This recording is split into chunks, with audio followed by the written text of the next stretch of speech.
Secundaria primer grado. Lengua materna, español. Dicho y hecho.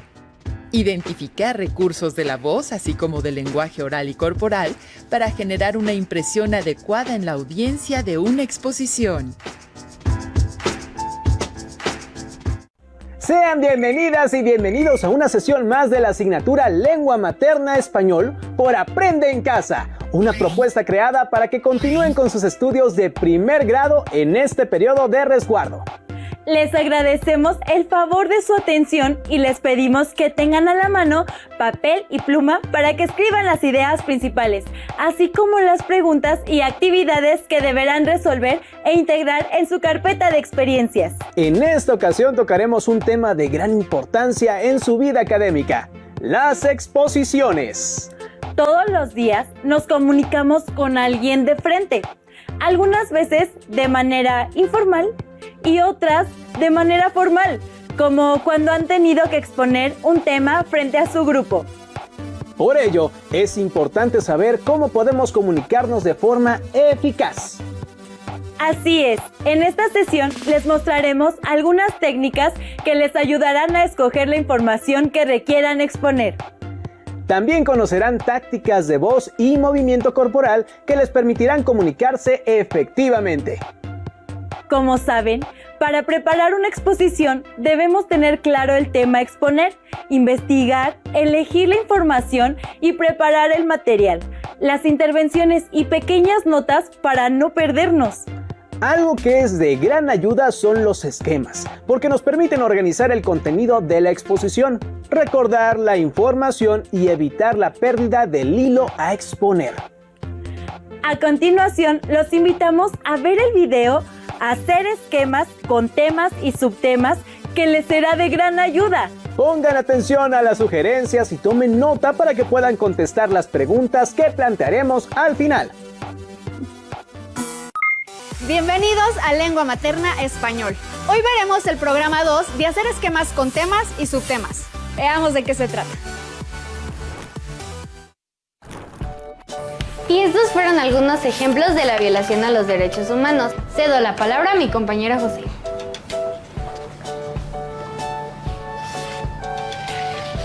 Para continuar, escuchen, los derechos humanos son un tema muy amplio.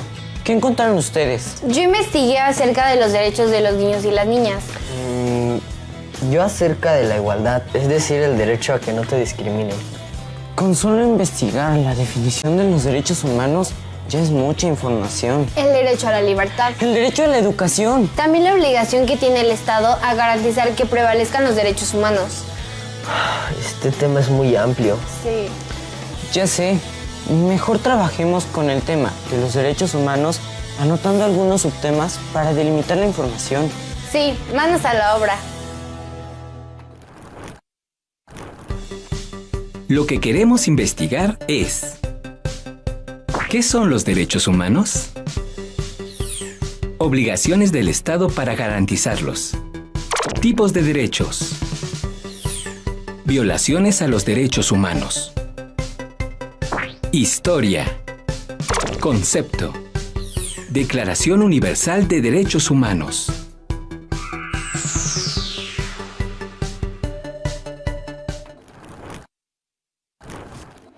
Es muy importante hacer un esquema que jerarquice bien la información y establecer los niveles y subniveles de cada capítulo, con el fin de evitar confusiones.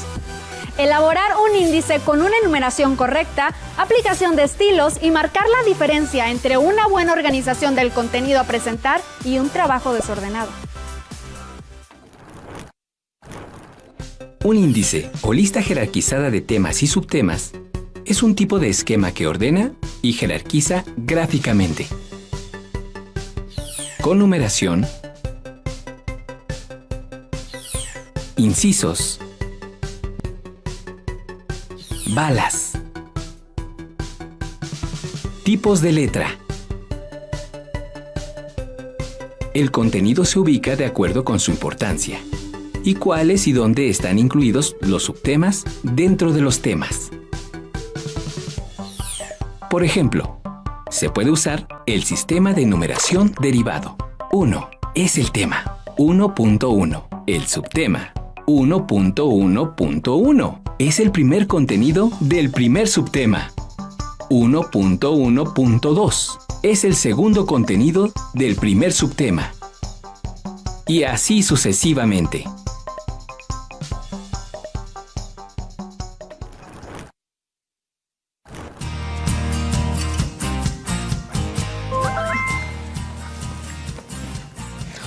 Es Mauricio, dice que no puede venir.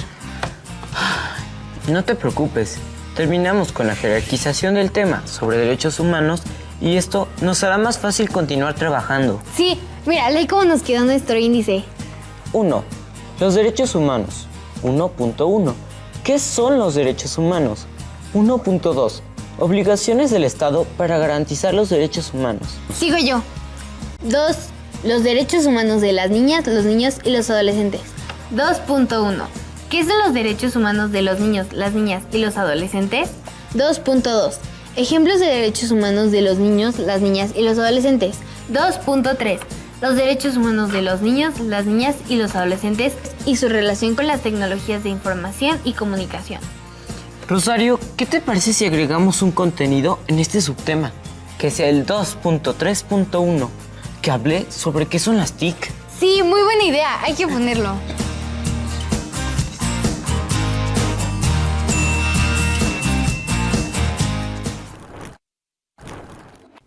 ¿Ya estás listo para tu exposición? Te recuerdo que debes de mencionar un ejemplo de temas y subtemas. Con estos datos puedes organizar mejor la información para tus trabajos, como si fueran episodios de un libro, y tengas mejor comprensión de quien te escucha. Nos vemos en la próxima. Como observaron, es necesario establecer claramente el tema que se expondrá para poder delimitar y jerarquizar la información con la que se cuente. Para ello se puede recurrir a un índice que ayudará a ir por pasos o a un mapa mental que ayudará a aterrizar la información más importante. Una vez que se tiene la información ordenada y clasificada, es necesario pensar en cómo se va a presentar.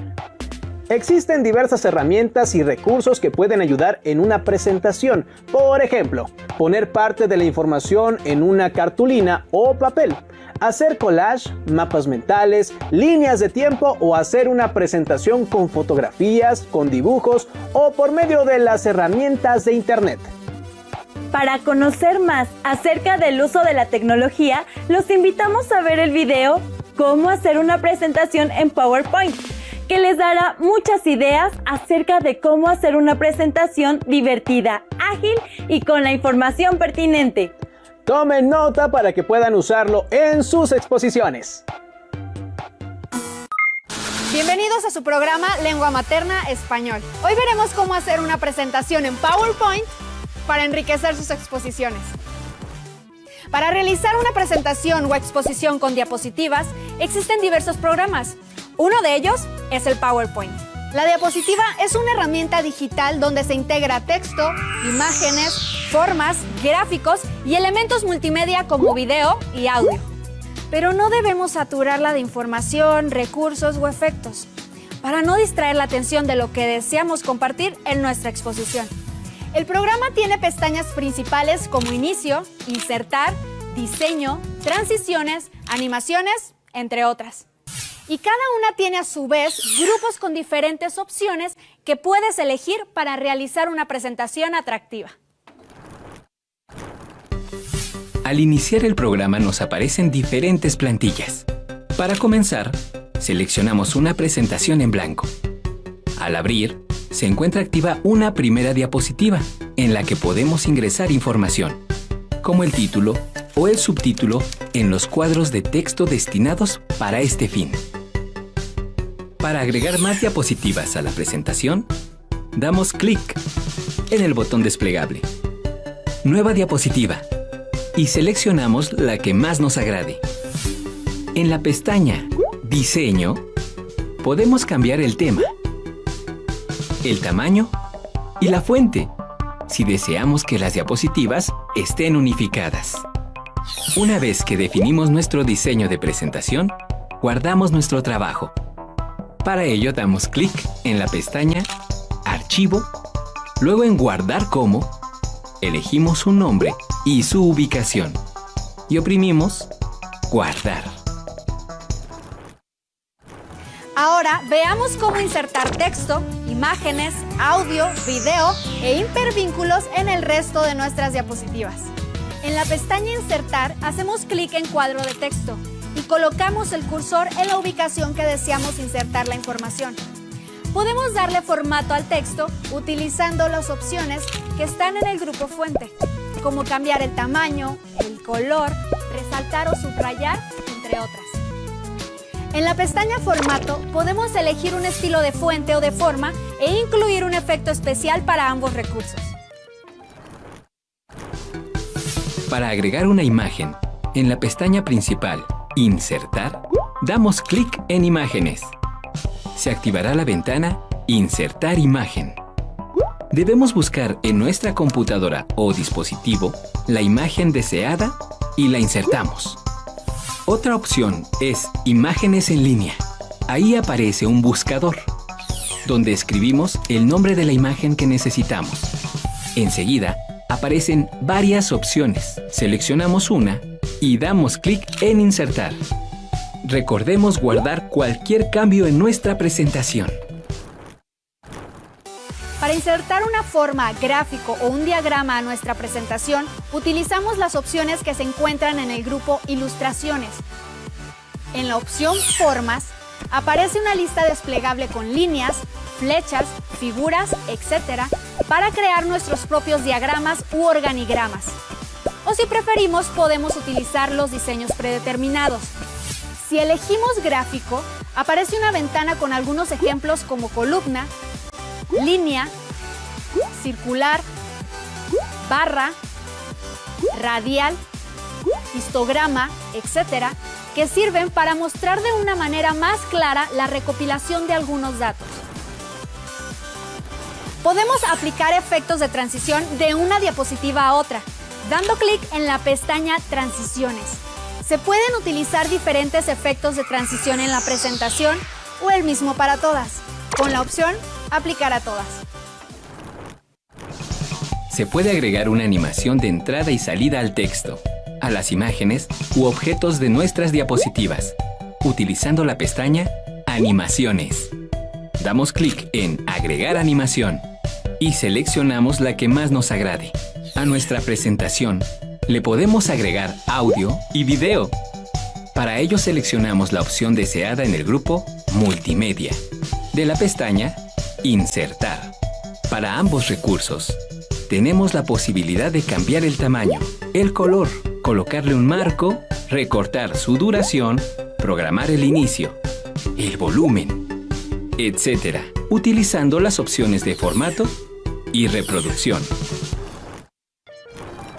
Se pueden agregar hipervínculos, es decir, crear un vínculo de nuestra presentación con una página web u otro archivo, que permite hacer nuestra presentación más interactiva. Para ello seleccionamos el texto, la forma o imagen que queremos vincular.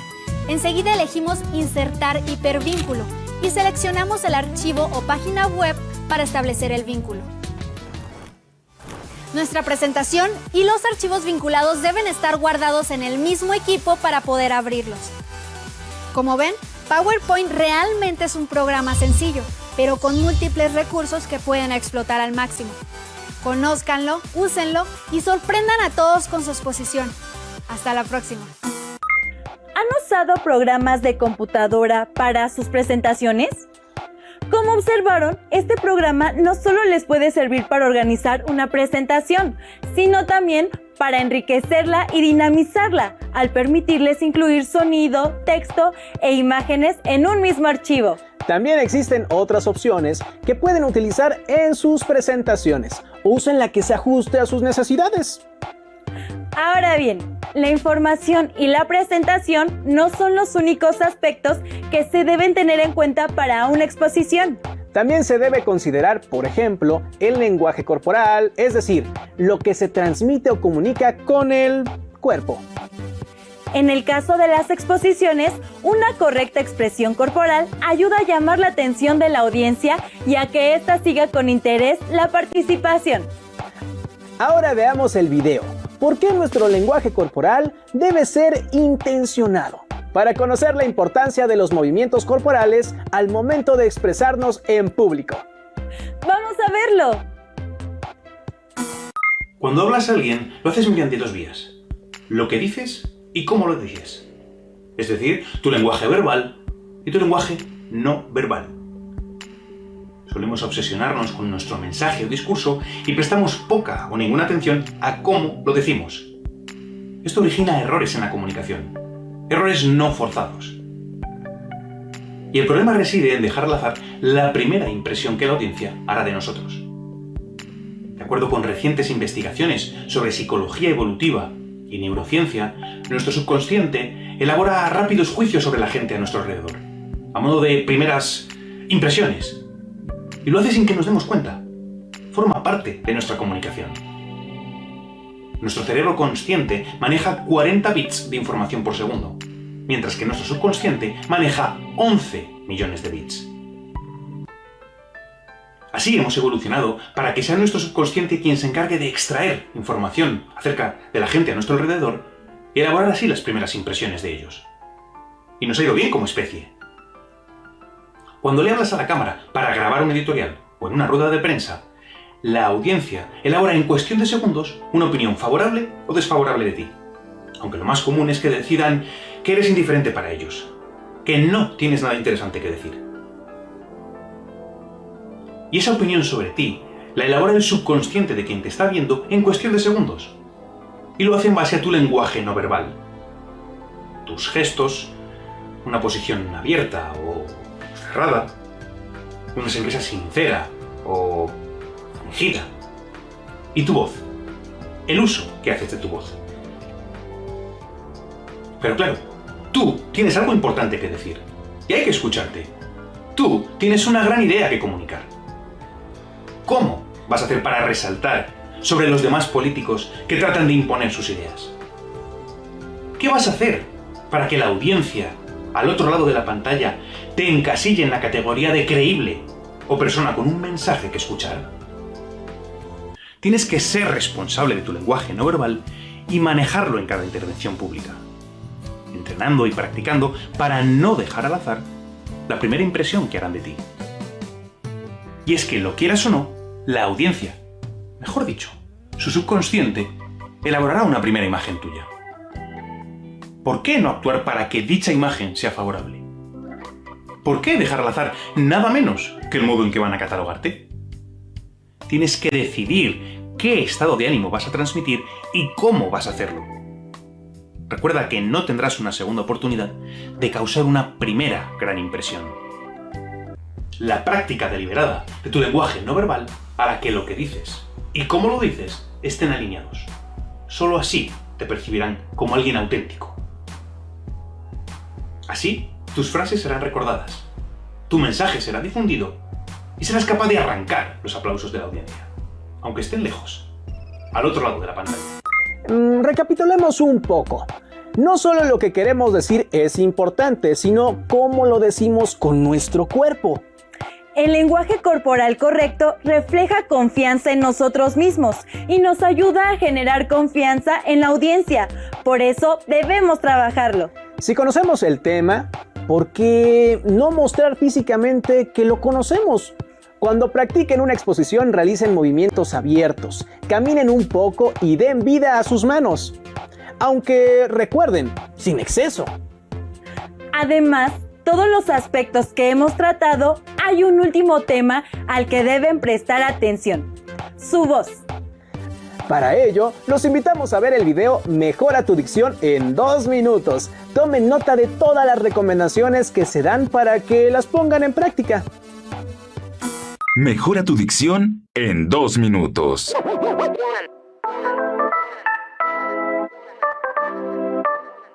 Dicción es la manera de pronunciar y escribir, pero eso lo veremos en otro video.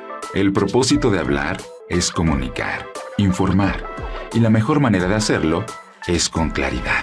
Este es un ejercicio de articulación: mandíbula, lengua, labios. Incluiremos gesticulación para marcar cada expresión. Además, proyección de aire para fortalecer el sonido de cada palabra. Para este ejercicio puedes improvisar una conversación o leer un texto de un libro o una revista. El objetivo es que realices el ejercicio durante 2 minutos continuos para que notes su efectividad. Hagámoslo con un guión. El país es enorme. Somos nuestros cimientos, que son también nuestras raíces. Caminamos de forma constante. Nunca nos detenemos. Sudamos, sufrimos, incansables, siempre con la frente en alto. Y ahora vas a aumentar mayor cantidad de aire. Somos conquista, pero también la independencia de nuestra tierra. Somos intensos, gritones y apasionados. Somos morenos y güeros. Somos juventud, pero también somos experiencia. Al finalizar el ejercicio, notarás mayor flexibilidad en tu mandíbula, lengua y labios. Esto te permitirá mayor fluidez. Ahora, la gesticulación te permitirá marcar mejor tu expresión. Recuerda que también somos lenguaje no verbal. Este lenguaje corporal se ve mejor frente a una audiencia, porque todos te pueden observar y no solo te escuchan. También leen lo que dice tu cuerpo. Y proyectar mayor cantidad de aire permite un mejor desplazamiento del sonido. Este ejercicio funciona perfecto si vas a entablar una conversación importante, dar una conferencia, una entrevista, una clase, hablar en público. O estar frente a una cámara, un micrófono, grabado o en vivo. Realiza este ejercicio durante 2 minutos para que notes el resultado. Ahora, ¿quieres un reto más grande? Ahí te va. Hazlo durante 5 minutos y el resultado será extraordinario. Por cierto, si notas que los músculos de la cara te comienzan a doler, ojo, es como cuando te juntas con tu amigo el más gracioso o el más torpe y te hace reír tanto y dices, no sabía que había tantos músculos aquí de tanta risa. Va a pasar algo similar. Son ejercicios, son tus músculos en actividad. Insisto, hablar en público no es fácil. Es increíble. Practica. Como pudieron observar, se puede trabajar con varios ejercicios para tener claridad al comunicar. Si lo realizan, conocerán mejor los músculos de su cara y la flexibilidad de su voz. Y podrán sacar ventaja de cada parte de su cuerpo para hacer una gran exposición. Después de haber visto todos los videos que les presentamos, piensen. ¿Qué aspectos deben tener en cuenta para realizar una exposición efectiva?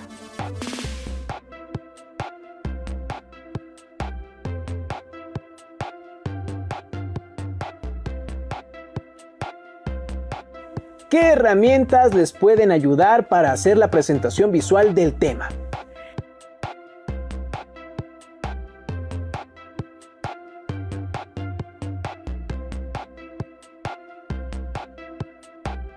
Piensen en las veces que hicieron una exposición o que conocieron a una persona.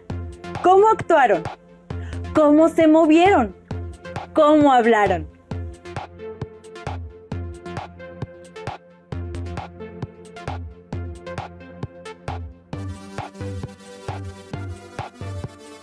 Reflexionen sobre estas preguntas que les ayudarán a saber qué es lo que deben trabajar para su próxima exposición. Anoten sus respuestas y guárdenlas en su carpeta de experiencias. Recuerden que pueden trabajar poco a poco algunos de los aspectos que vieron en esta sesión. Así no se sobrecargarán. Trabajen uno de ellos hasta que se sientan con confianza suficiente para emplearlo. En casa pueden poner en práctica esto que han aprendido y pedir recomendaciones o sugerencias para mejorar en sus habilidades para exponer. Una opinión constructiva y respetuosa siempre es bienvenida. Para finalizar, los invitamos a revisar la página de los libros del Rincón, en donde encontrarán el libro El pan de la guerra, de Deborah Ellis. En este libro conocerán la historia de Parvana, una chica que debe sobrevivir ante los ataques de los talibanes y ser valiente en un contexto en el que las mujeres son menospreciadas. Los invitamos a leerlo, seguro lo disfrutarán. Nos vemos en la siguiente emisión de Aprende en Casa. ¡Hasta pronto!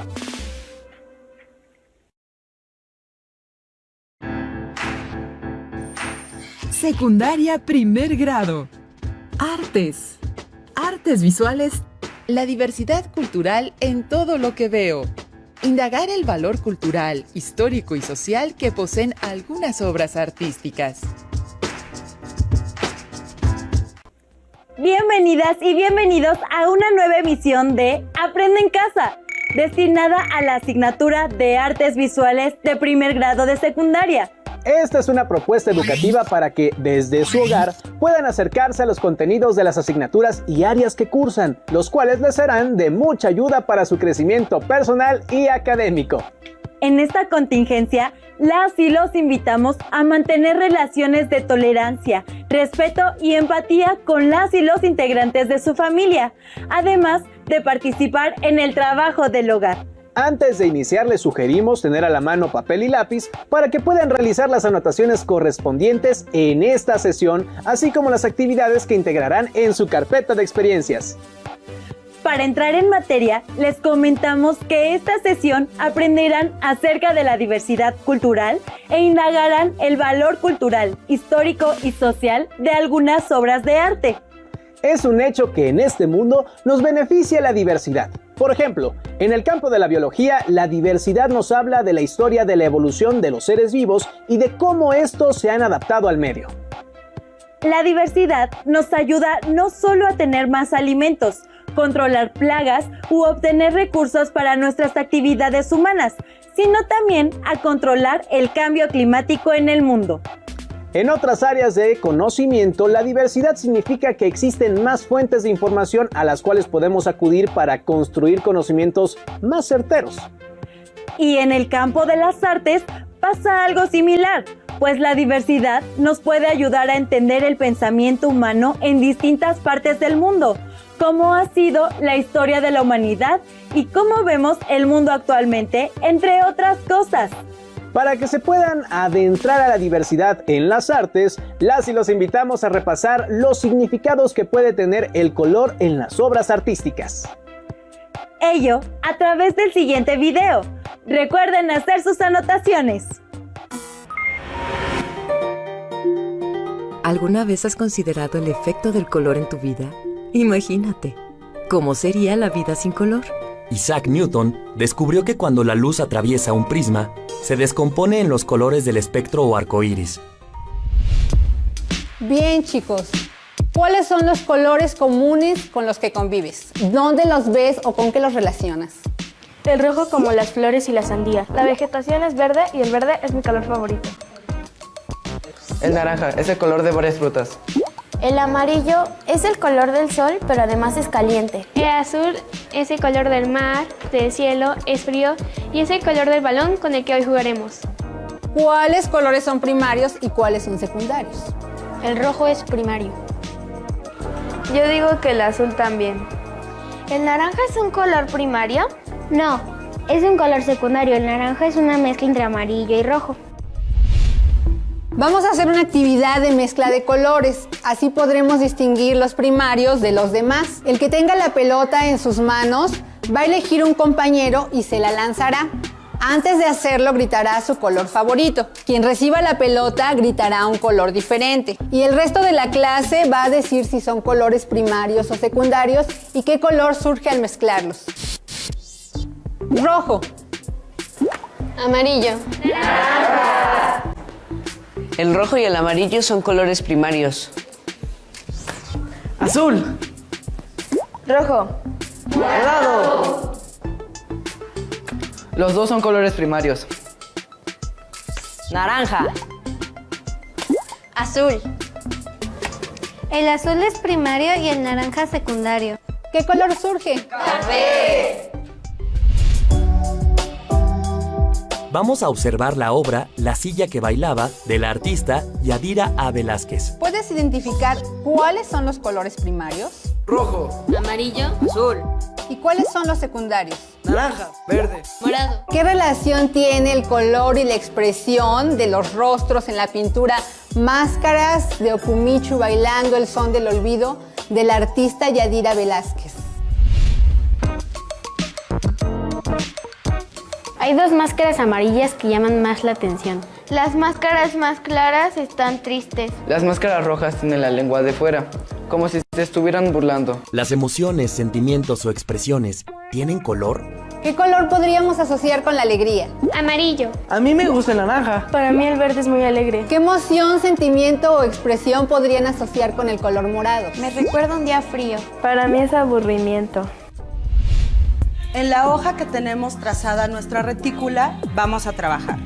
Exploraremos qué colores surgen a partir de la combinación de dos colores primarios. De nuestra mezcla surgieron los colores secundarios. Ahora vamos a mezclarlos con un poco de blanco o un poco de negro. El círculo cromático es una representación visual de los colores primarios y la combinación de ellos crea todos los demás colores visibles. El negro y el blanco no aparecen en el círculo. Estos colores están más relacionados con el valor de los colores, es decir, su luminosidad u oscuridad. Vamos a ver cómo se combinan los colores y qué colores resultan de esas mezclas. La saturación es la intensidad cromática o pureza de un color. Cuando un color pertenece al círculo cromático, se dice que está saturado y que tiene mayor poder de pigmentación y que carece absolutamente de blanco o de negro. La pérdida de saturación de un color puede producirse añadiéndole blanco o mezclándolo con su color complementario.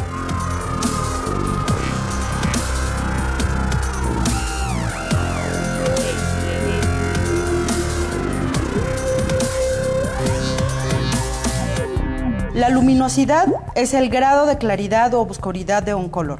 Cuando mezclamos con blanco, da como resultado ese mismo color, pero más claro. Y el que menos valor tiene es el color azul o violeta, porque es el más cercano al negro, es decir, más oscuro. ¿Qué colores te gustaría mezclar? ¿Te imaginas qué color resultaría? Aunque los colores pueden tener un significado aparentemente general, por ejemplo, el rojo como símbolo del amor o la violencia, cada artista les puede dar un significado distinto al utilizarlos en sus obras. Es más, cada persona que observa dichas obras puede entender de manera particular sus colores, sus formas y su composición. Por otro lado, puede suceder que la figura de un círculo para un grupo de personas simbolice unión, pero para otros signifique una cosa totalmente distinta. Es por eso que resulta necesario conocer la diversidad cultural que existe en una región para comprender con mayor claridad qué es lo que la comunidad quiere decir por medio de sus artistas. Aunque parezca imposible llegar a entender la diversidad cultural del mundo o tan solo de nuestro país, la verdad no es así.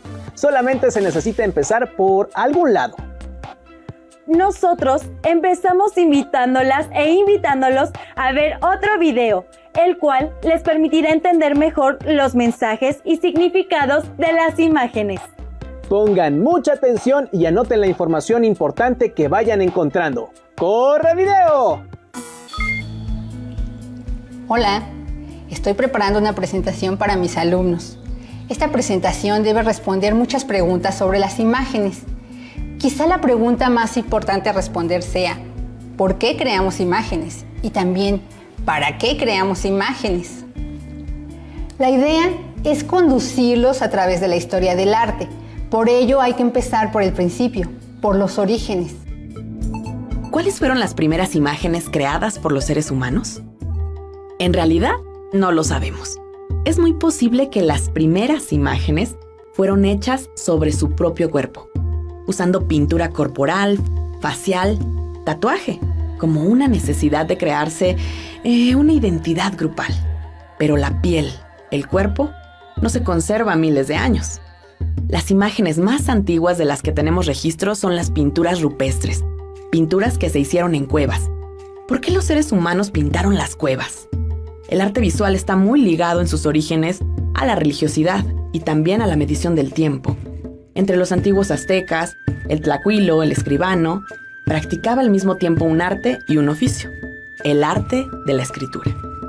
Muchas artes del mundo prehispánico han llegado a la actualidad. Quizá una de las más bellas sea la de los textiles. Los hilados o los bordados de los artesanos indígenas mexicanos van más allá del ornato o la decoración. creados bajo meticulosos cálculos matemáticos y rigurosos criterios culturales, son expresión de una cosmovisión.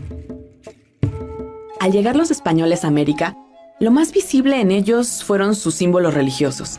Los españoles destruyeron imágenes y templos de los conquistados, pero los nativos encontraron la manera de preservar algunas de sus imágenes mezclándolas. A esta mezcla cultural le llamamos sincretismo.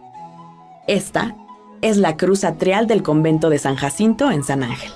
En el centro de las cruces atriales, los indígenas colocaban joyas de obsidiana, material que los aztecas asociaban con las fuerzas vitales y con el sol.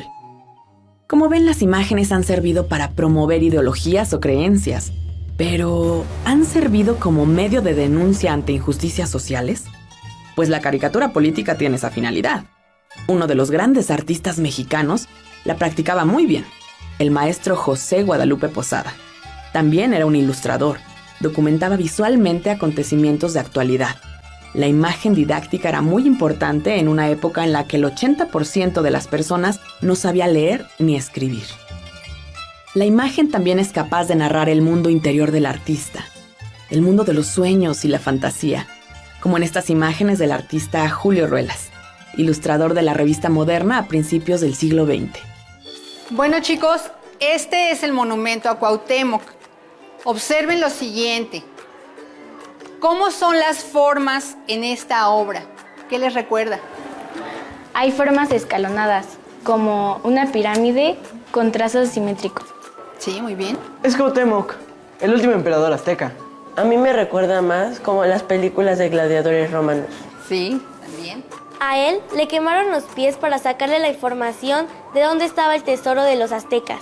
Bien, ¿y por qué le hacen una escultura? ¿Es un homenaje? Así es un monumento. Está en un espacio público para que todos lo disfrutemos y recordemos al personaje y su historia. ¿Y quién lo hizo? Este tipo de monumentos tienen dos artistas, un arquitecto que diseña el monumento y un escultor. En este caso fueron Francisco Jiménez y Miguel Noreña. ¿Y ellos querían hacer este homenaje? En realidad es un proyecto del gobierno de Porfirio Díaz. En ese periodo se hicieron muchas pinturas históricas y monumentos para promover el nacionalismo. El estilo con el que lo representan se convirtió en la moda estética de la época denominada neoclasicismo. De cualquier modo, la intención era retomar y valorar los orígenes de la nación, especialmente el imperio azteca. Tomaron al último tlatoani, Cuauhtémoc, como una figura heroica quien en su momento resistió con determinación y valentía la conquista española. Este acto lo llevó a ser un símbolo de la oposición a la invasión extranjera en México. Creo que es bueno que hagan monumentos a los héroes indígenas. Sí, es un reconocimiento a lo valiosas que son nuestras culturas originarias. Resulta muy interesante cómo se leen las imágenes, ¿verdad?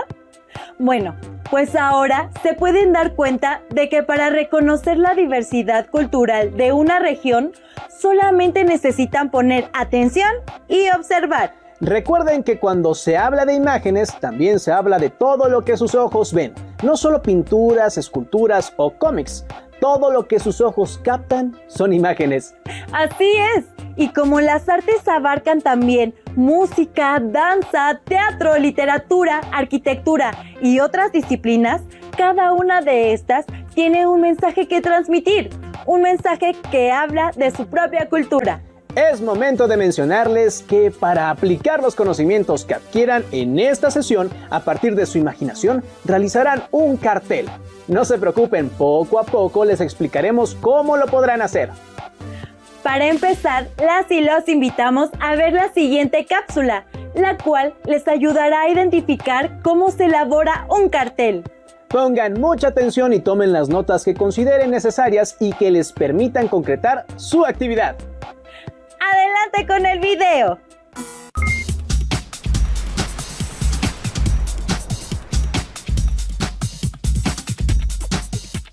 Ya sabemos que el cartel se puede usar para transmitir un mensaje en forma visual. Los carteles pueden combinar letras, dibujos y colores en composiciones que buscan atraer la atención del espectador. En este programa revisaremos algunas reglas básicas para la realización de un cartel. Un cartel nace de una idea que se desarrolla a partir de la función o finalidad que queremos darle. Recordemos que los carteles también pueden anunciar productos o servicios, transmitir mensajes sociales o políticos, o informar sobre un suceso o evento. Una vez definida la idea, pasemos al diseño de la composición visual. Empecemos por las formas del cartel. El uso de formas grandes ayuda a que sean fácilmente identificables y que el cartel tenga un impacto visual a la distancia. Las imágenes deben permitir una lectura rápida. Es deseable que el cartel pueda leerse visualmente casi de un solo vistazo. Las formas pueden ser afines o contrastantes. Si son afines, se verán bien juntas, creando un ritmo. Pero si son contrastantes, pueden crear un mayor impacto visual. Las líneas de dirección también son importantes en un cartel. Por ejemplo, las diagonales brindan dinamismo a la composición, dando la sensación de ascenso y descenso. Otro elemento de la composición es el color, el cual al relacionarse con las formas y las líneas de dirección, crea una atmósfera que contribuye a transmitir el mensaje del cartel. El manejo de los colores también puede causar impacto, por lo que hay que considerar su distribución. El color, además, puede simplificar la idea y darle ritmo a la composición. Cuando hacemos un cartel, también debemos tener en cuenta la tipografía. El texto debe vincularse con la imagen y el color, y todos juntos deben expresar la misma idea. Las letras tienen que ser claras, de un tamaño adecuado al cartel. De preferencia se usan textos simples y concisos, que transmitan un mensaje con muy pocas palabras. Finalmente, tenemos que considerar la técnica para realizar el cartel. Puede ser a través de dibujos, fotografías o serigrafía. Ahora, apliquen estas reglas para diseñar un cartel sobre las bellezas naturales de la comunidad y su preservación. Como pudieron observar, el cartel es una forma de comunicación y una forma de expresión artística, a través de la cual pueden abordar, por medio de imágenes, temas muy específicos. Las y los invitamos a que comiencen a pensar en cómo podrían representar la cultura en la que se encuentran, la riqueza de su comunidad y los mensajes que transmite su región a través de un cartel y de un lenguaje propio y único. La intención es que, como parte de esta sesión, se aventuren a crear arte, una obra con la que le digan al mundo lo hermosa y diversa que es la cultura de su país, de su estado, de su pueblo y de su comunidad. Todo ello a través de un cartel. Acompáñenos a ver el siguiente video. En él encontrarán una forma muy divertida e interesante de realizar su cartel. Recuerden, tomen nota de lo más importante para que puedan concretar su actividad. Las estampas, como otros medios visuales, pueden transmitir un mensaje o resaltar a un personaje. A lo largo de la historia, las estampas se han empleado para comunicar.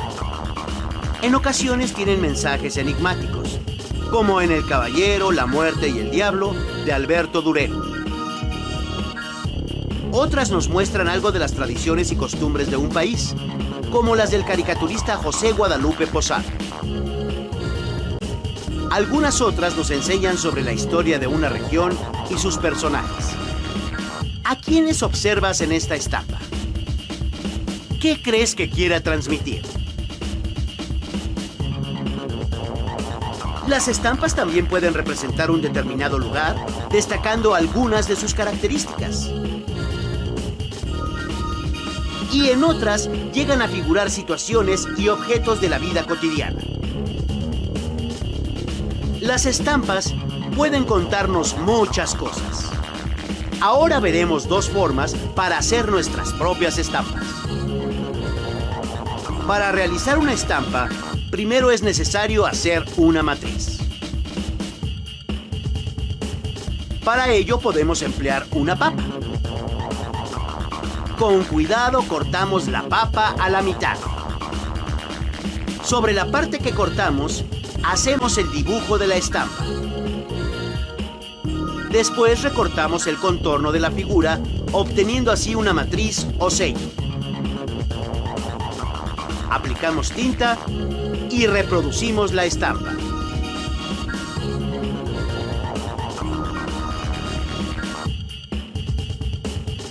Otra forma de hacer una estampa es utilizando foamy y una tablita de madera. Tomamos el foamy y dibujamos la silueta de la estampa. Después recortamos con cuidado el contorno. A continuación pegamos la figura a la tablita de madera y ya tenemos nuestra matriz. Dejamos secar un rato, después aplicamos la tinta y reproducimos la estampa.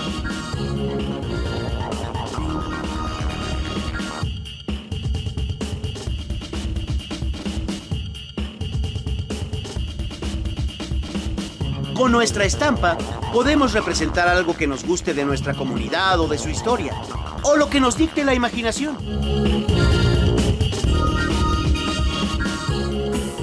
La estampa era y sigue siendo uno de los medios de creación artística más interesantes y atractivos, no solo para la persona que la hace, sino también para quien la observa, porque logra reconocer la voz de la comunidad donde se creó.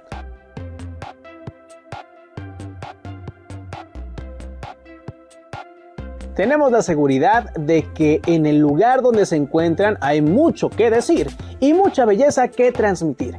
Y como no siempre hay suficientes artistas para comunicar todos los mensajes, ahora les toca a ustedes ayudar a su comunidad a transmitir un mensaje al mundo.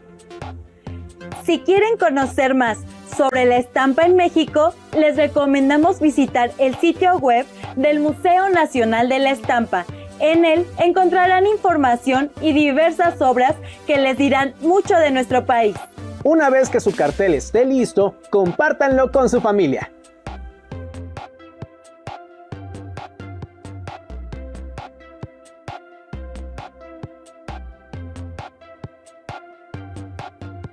Tomen una foto de su cartel y guárdenla en su carpeta de experiencias, junto con las notas que hayan tomado a lo largo de la sesión, para que posteriormente puedan compartirlas con su docente.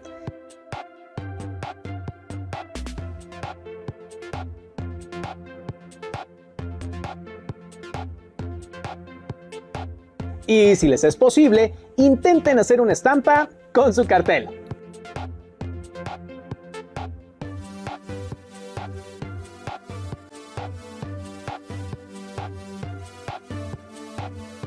Tengan presente que las artes las y los hacen libres, porque les ayudan a expresar de manera creativa y divertida todo aquello que quieren decirle al mundo.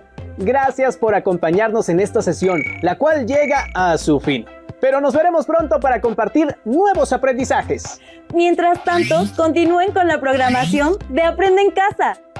¡Hasta la próxima! Secundaria primer grado. Historia. La Guerra Fría. Comprender las causas de la Guerra Fría y sus características, así como identificar algunos conflictos regionales y reconocer las expresiones artísticas del periodo. Bienvenidas y bienvenidos. Nos complace mucho contar con su presencia aquí, en Aprende en Casa. En una sesión más de la asignatura de Historia de primer grado de secundaria. Antes de abordar los contenidos, les pedimos por favor que preparen papel y lápiz para que puedan tomar notas de aquello que consideren relevante y realizar las actividades que les indicaremos posteriormente.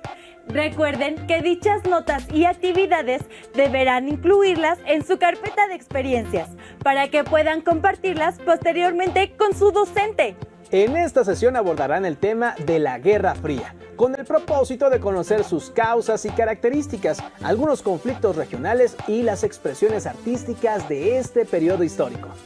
Entre otras cosas, verán que la Guerra Fría fue un conflicto que dividió el planeta desde el final de la Segunda Guerra Mundial en 1945 hasta la caída de la Unión de Repúblicas Socialistas Soviéticas, la URSS, o Unión Soviética, en 1991, e identificarán por qué surgió y cuáles fueron sus características políticas y económicas.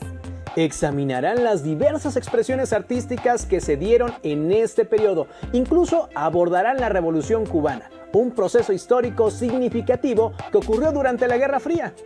Además, identificarán quiénes fueron los dos grandes contendientes en este periodo, cuáles fueron sus diferencias y de qué manera compitieron entre sí.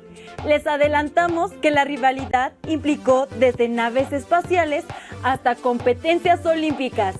Bueno, hasta el arte estuvo involucrado en el conflicto. Como ven, esta es una sesión con muchas cosas por descubrir. Y es que durante la Guerra Fría se enfrentaron dos formas diferentes de concebir a la sociedad y a la economía. El bloque capitalista, liderado por los Estados Unidos de América, contra el bloque socialista, comandado por la Unión de Repúblicas Socialistas Soviéticas. Acompáñenos a ver el siguiente video para que descubran el origen y las características de la Guerra Fría. Pongan mucha atención en los contendientes y en el tipo de batallas que entablaron, como la carrera armamentista o la carrera espacial. Recuerden tomar nota de lo que consideren más importante. ¡Adelante con el video! Al finalizar la Segunda Guerra Mundial, el orden geopolítico cambió de manera drástica. A partir de entonces, ya no se hablaban de países aliados y países del eje. Ahora, el mapa mundial se dividiría en dos grandes bloques antagónicos que generarían un ambiente de tensión y competencia por imponer sus condiciones a nivel mundial por más de 40 años. ¿De qué manera afectó la confrontación de dos sistemas opuestos a la organización y estructura del sistema global? ¿Cuáles fueron las consecuencias culturales y sociales de la Guerra Fría? Durante la Segunda Guerra Mundial, los Estados Unidos y la Unión de Repúblicas Socialistas Soviéticas fueron países aliados que demostraron contundencia para derrotar a los del eje Berlín-Roma-Tokio. Sin embargo, la cualidad de aliados desaparecería al concluir la guerra. Las diferencias políticas, económicas e ideológicas provocaron que ambas potencias se distanciaran. Por un lado, la URSS, liderada por José Stalin, sostenía que el socialismo soviético llevaba a la igualdad a partir de la desaparición de la propiedad privada y la intervención del Estado.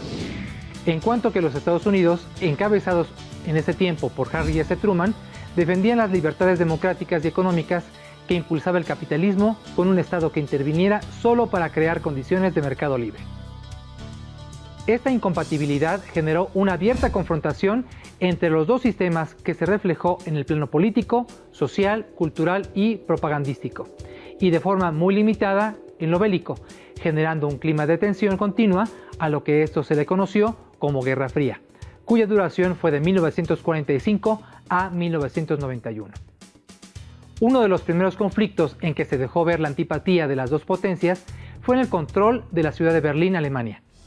Para evitar el resurgimiento del nazismo, se decidió dividir en diferentes sectores a la ciudad, pero ante la falta de acuerdos entre los Estados Unidos y la URSS, se determinó por crear dos repúblicas alemanas: la federal, de corte capitalista, y la democrática, de orientación socialista, lo cual a la larga provocó que se construyera un muro que partió a la ciudad para evitar el tránsito libre, dividiendo a familias enteras. Esta confrontación también se manifestó en una constante competencia en aspectos científicos y hasta deportivos.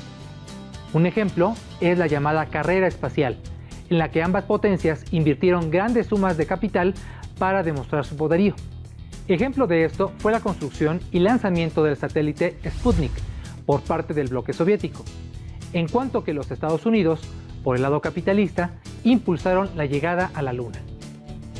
Ambas facciones no escatimaron esfuerzos por expresar en la cultura y aún en el deporte la superioridad de sus sistemas, pues la rivalidad existente entre naciones socialistas y capitalistas se dejó ver en tensos enfrentamientos de ambos bloques en distintas competencias deportivas como los Juegos Olímpicos. En la propaganda, ambos países no se limitaron en evidenciar los vicios y desventajas del sistema opuesto, utilizando medios de comunicación masiva como el cine o la televisión. ¿Qué otras problemáticas trajo consigo la Guerra Fría. La rivalidad de las dos superpotencias se extendió a otros países que mostraron lealtad o sumisión. De forma voluntaria o no, las demás naciones tenían que tomar la decisión de respaldar y unirse a una u otra potencia. Además de incrementar la tensión internacional, esto provocó que la Guerra Fría se expandiera a otras latitudes. Por ejemplo, en Vietnam se produjo una de las guerras más cruentas y costosas para los Estados Unidos, quienes fracasaron en su intento de evitar que Vietnam del Norte se adhiriera al comunismo. Por otra parte, en Cuba se había iniciado la Revolución Socialista, que terminó imponiéndose en el mismo continente donde se encontraba la superpotencia capitalista. Para contener la influencia de uno u otro sistema, ambos se envolvieron en lo que también se conoció como carrera armamentista. Las dos naciones crearon fuertes ejércitos y armamento cada vez más letal. Tanto la Unión Soviética como los Estados Unidos desarrollaron armas nucleares más destructivas con el objetivo de amedrentar al oponente. Esto, según algunos historiadores, tenía la intención de evitar otro conflicto, pues consideraban que el otro país no se arriesgaría a usar su armamento sabiendo de las consecuencias mundiales que una decisión de este tipo podría traer.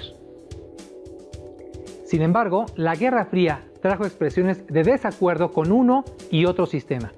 En África, por ejemplo, varios países emprendieron sus procesos de independencia y descolonización, adoptando ideas nacionalistas que afirmaban sus tradiciones y costumbres históricas.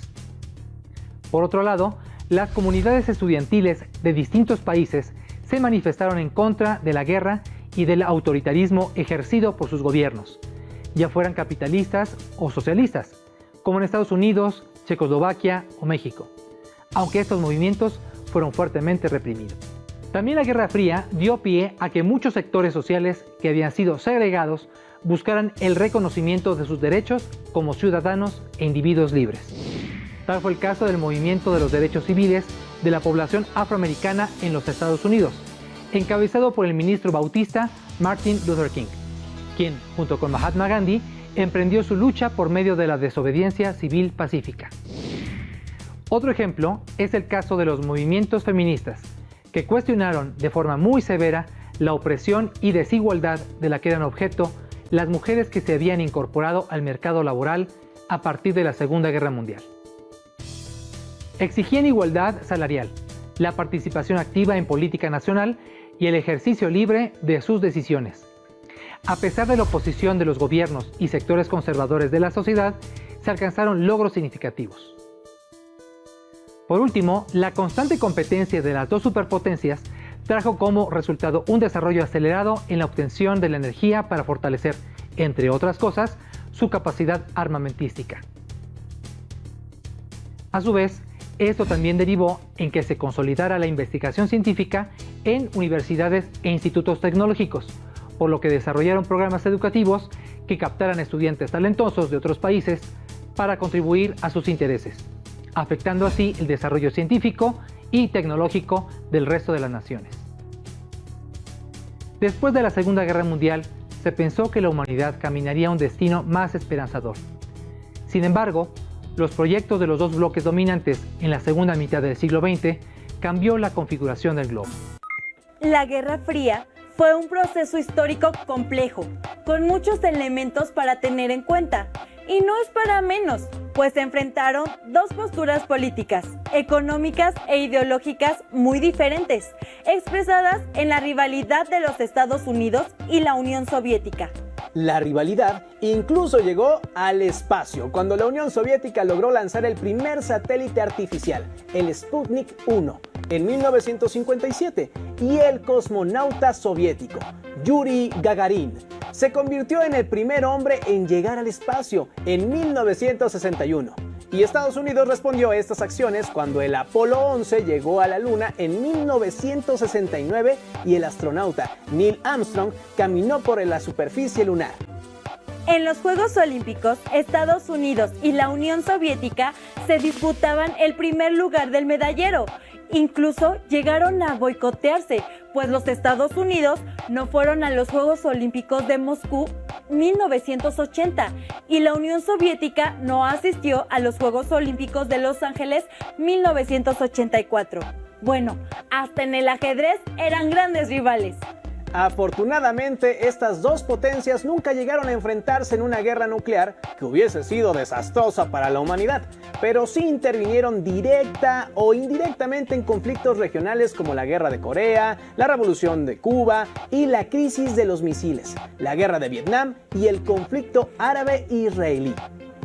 Ahora, las y los invitamos a ver el siguiente video para que conozcan un poco de la Revolución Cubana, un proceso histórico importante en el contexto de la Guerra Fría.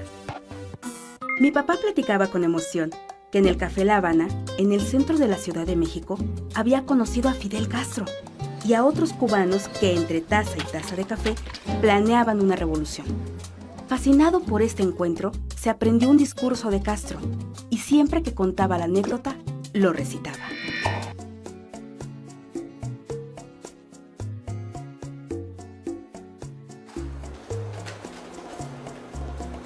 Este fue el discurso de autodefensa que Fidel Castro escribió en 1953, cuando lo apresaron. En él, narra lo sucedido un año antes, cuando Fulgencio Batista encabezó un golpe de Estado y ocupó el poder en Cuba, eliminó el Congreso, desconoció la Constitución y reprimió con dureza a sus opositores.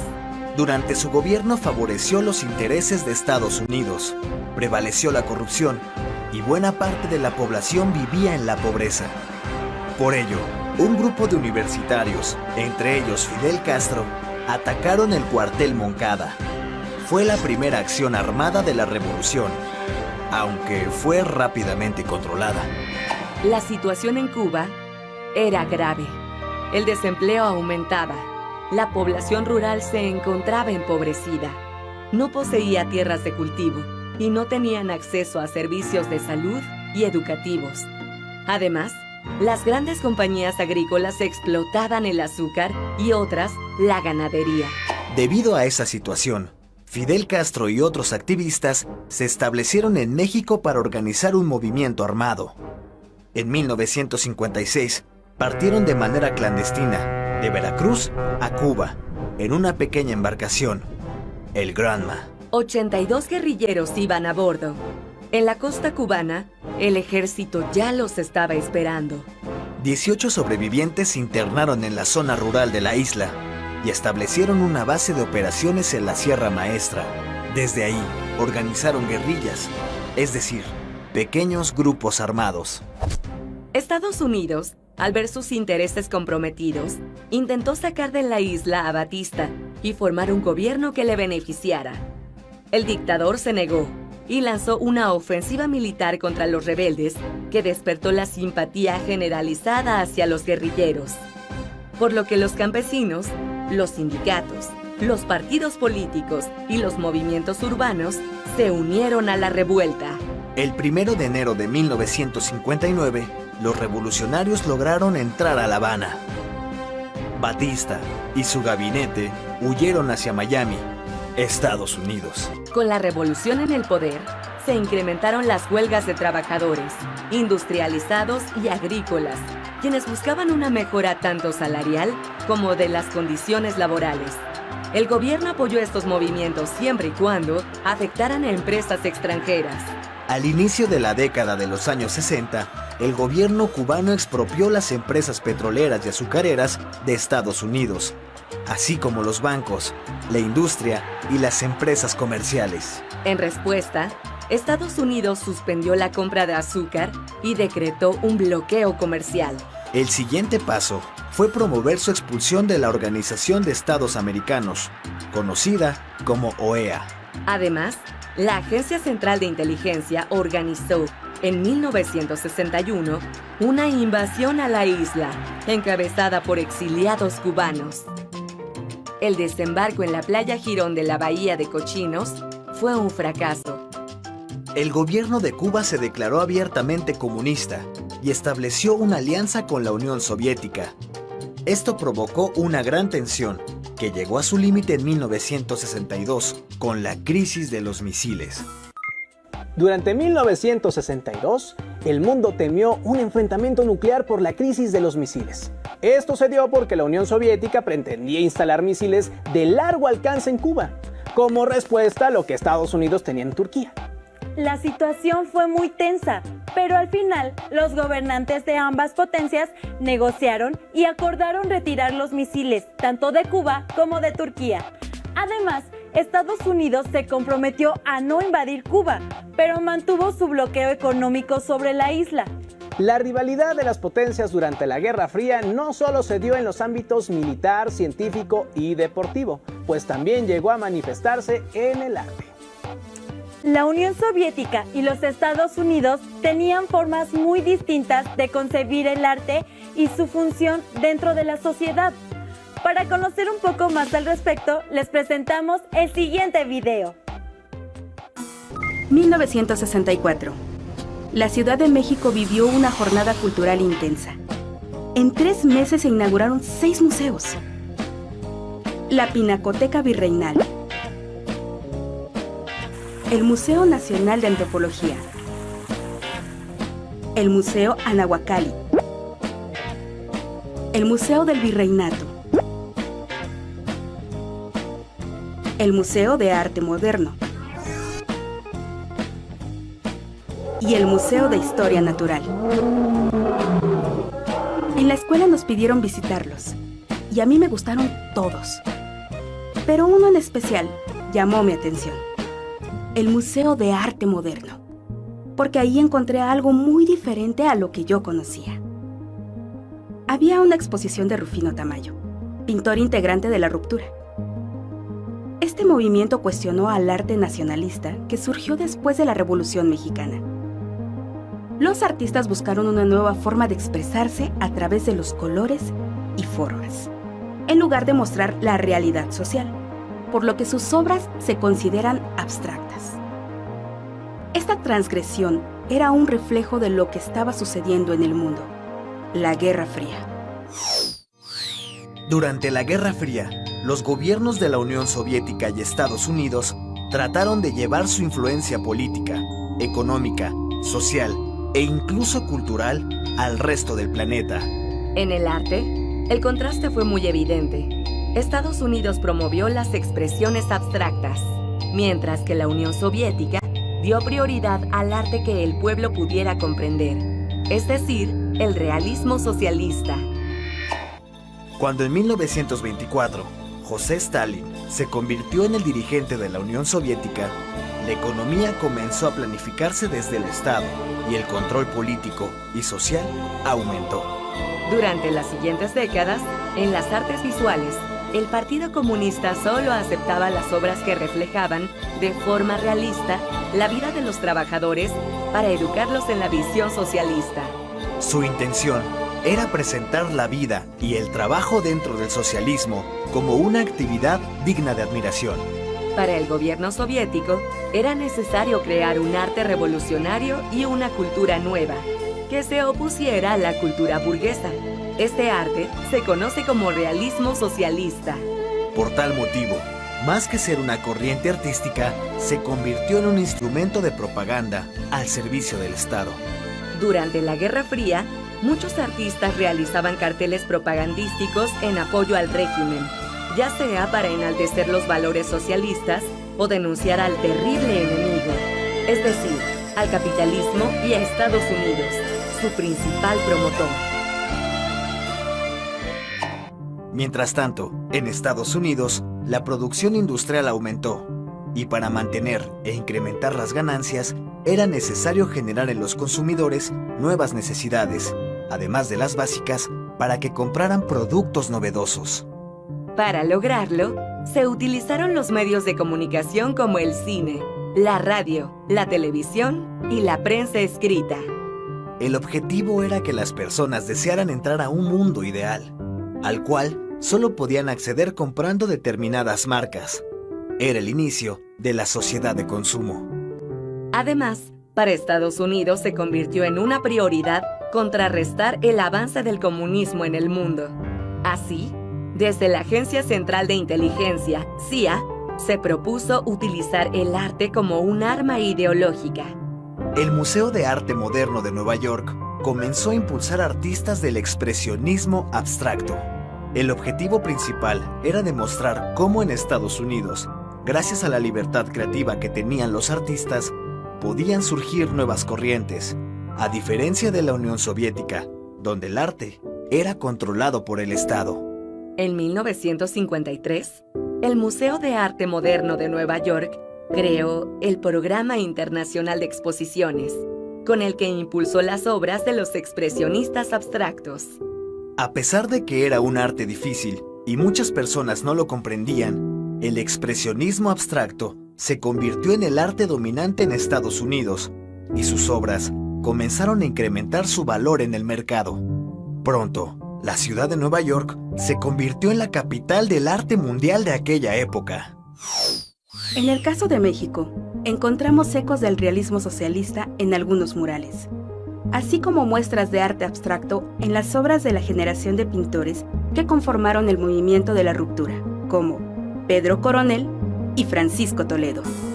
El arte fue empleado como propaganda para resaltar las virtudes de cada uno de los sistemas. En Estados Unidos se usó como estandarte de la libertad creativa y en la Unión Soviética como símbolo de la igualdad de las clases trabajadoras. Como vieron, a lo largo de la sesión, la Guerra Fría se expresó en los ámbitos político, económico, social, ideológico, científico, armamentista, deportivo y artístico.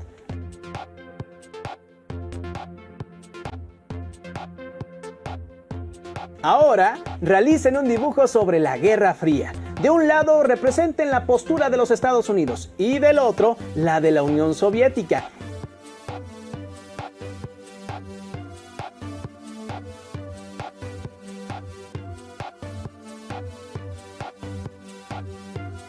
Y debajo anoten algunas de las características de esta guerra.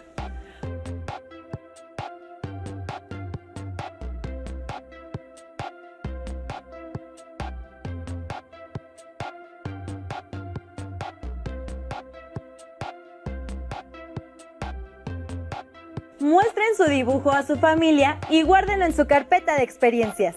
Si les gustan los viajes espaciales, les recomendamos leer De la Tierra a la Luna, del escritor francés Julio Verne. Seguro les fascinará. Esperemos que el tema de esta sesión haya sido de su interés. Las y los invitamos a continuar con la programación de Aprende en Casa. ¡Hasta la próxima!